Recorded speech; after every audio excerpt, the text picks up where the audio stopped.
اپنی ساری باتیں اپنے رب کے ساتھ کرو اور اپنے رب کی باتیں رب کی مخلوق کے ساتھ کرو۔ اللہ کا خوف دل میں ہو تو لوگوں کے معاملے میں دل خود بخود ڈرتا ہے۔ دعا کی ضرورت ہو تو کسی انسان کی کوئی نہ کوئی مشکل حل کر لیا کرو۔ چھپا کر کیا ہوا صدقہ اللہ کے غضب کو ختم کر دیتا ہے۔ رسول اللہ صلی اللہ علیہ وآلہ وسلم نے ارشاد فرمایا، 3 آدمیوں کی دعا مقبول ہوتی ہے: والد، مسافر، مظلوم۔ جب عورت اپنے خاوند کے سوا کسی غیر کے لیے زینت کرے تو وہ اس کے لیے آگ اور عیب ہے۔ عورت ایمان کا مزہ نہ پائے گی جب تک حق کے شوہر ادا نہ کرے۔ میاں بیوی کو جدا کرنا شیطان کا سب سے زیادہ پسندیدہ عمل ہے۔ نیک بیوی دنیا ساری کی ساری سامان ہے اور دنیا کا بہترین سامان نیک بیوی ہے۔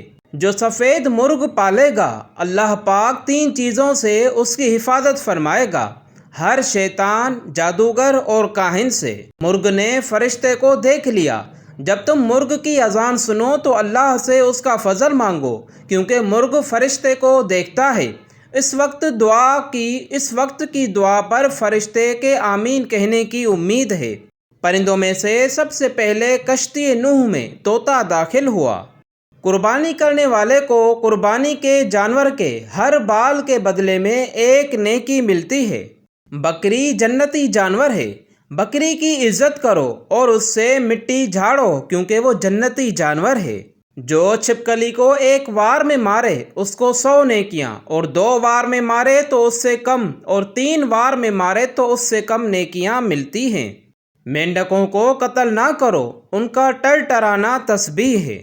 مکھیاں دوزخ میں، شہد کی مکھی کے علاوہ باقی تمام مکھیاں دوزخ میں ہوں گی، جو دوزخیوں کو عذاب دینے کے لیے ہیں۔ عورت گھر میں ہی اچھی لگتی ہے۔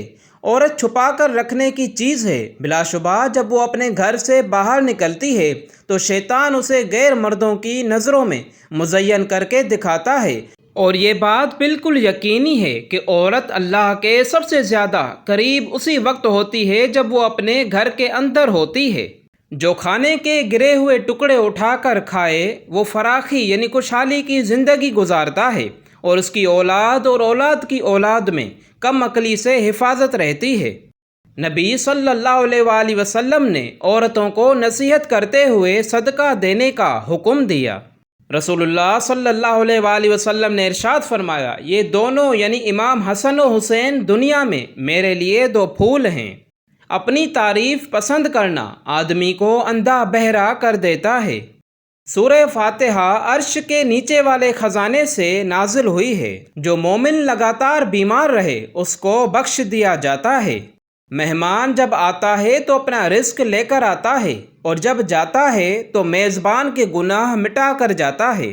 ہمیشہ پاک و صاف رہا کرو، رزق میں برکت ہوگی۔ مسلمان کا اپنے اہل خانہ پر خرچ کرنا بھی صدقہ ہے۔